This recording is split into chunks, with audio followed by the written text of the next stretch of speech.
Okay, let's get into it. Makes Racket sense. number one. It's a Realtor Mag article, so way to go, Nicole. You know she's picking again. It's back. It's back. Racket number one, restoring the norm of MLS cooperation.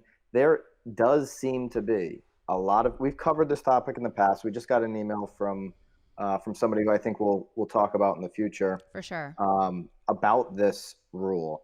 It was big news when it happened last year, and there still seems to be a lot of confusion about what this rule actually means. This rule doesn't mean you can't withhold properties from the MLS, but Right. it does mean the minute you start publicly marketing, whether that's Instagram, Facebook, or a sign, or Flyer. direct mail, Yep. flyer, whatever, when you start putting it out to the public, it must be on the MLS. And there's, I guess, what's the May 1st rule here, or the May 1st target deadline that they're referring to in this article? Well, that's when this is all supposed to be rolled out. I mean, this is going to go into effect as of May 1. That's the deadline. MLSs will have, it sounds like there'll be a little bit of flexibility until everyone sort of, gets their hands deep into it. But it sounds like May 1 of this year will be the deadline for everybody to follow this new cooperation rule. So May 1 is the implementation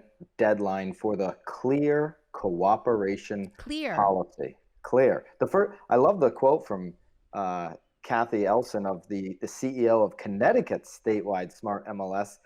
Right when you open this article, if you do, and we always link them up. Have you ever received an inquiry about a property for sale but couldn't find it in the MLS? And she had an overwhelming response of agents that said, yes, this has happened to me, whether, wherever their buyer found Right. this on. So that's what this rule is really targeting, that statement right there. You Yep. can't publicly market properties without putting it on the MLS. Well, it sounds like there's a 24-hour rule. So the clock starts ticking the moment that hits any sort of social platform or any marketing paraphernalia or a sign goes in the ground. It sounds like you then have 24 hours to then put it on the MLS.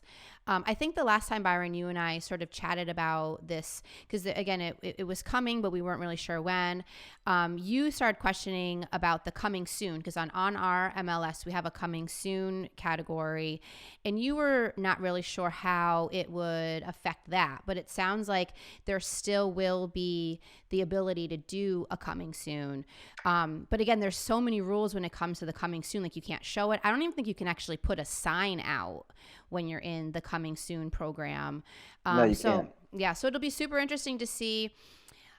I think the biggest thing will be to see how are they actually going to be following up on all of this. Hmm. I mean, is someone going to be tattling? Or are there people following Ooh, up? there's always Well, tattletales for always sure. there's always tattletale. So it'll just be interesting to see how they're following up.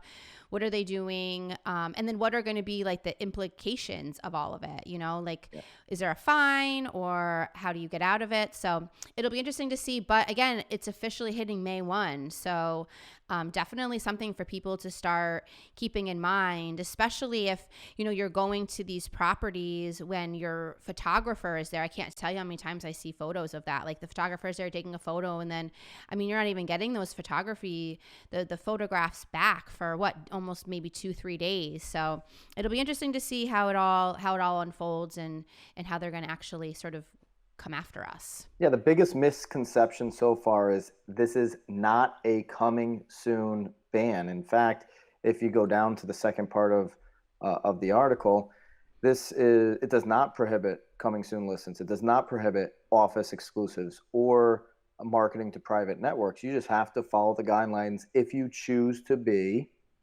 a realtor, if you Right. choose to be part of NAR, if you choose to follow the rules of your MLS. Of course, there are a limited number of agents and brokers across the country that have opted out of being a part of NAR, so they can make up their own rules, right? They don't have to follow the code of ethics like the majority of agents who are realtors, right? So I don't really see much of a change in anything that we do.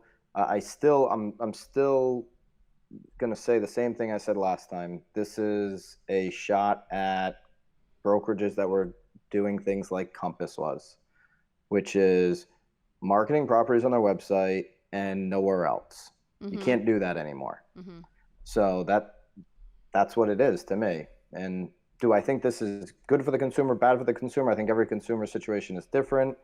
The majority of consumers want their property marketed to as many people as they possibly can at the same time to increase their chances of a high price offer. Right. So, Well, it's uh, super interesting. I feel like you and I actually did our first deal together as mm, a, remember that? It was an aerial photograph that was posted on Facebook that I happened to have a buyer. I mean, that's how really our first mm.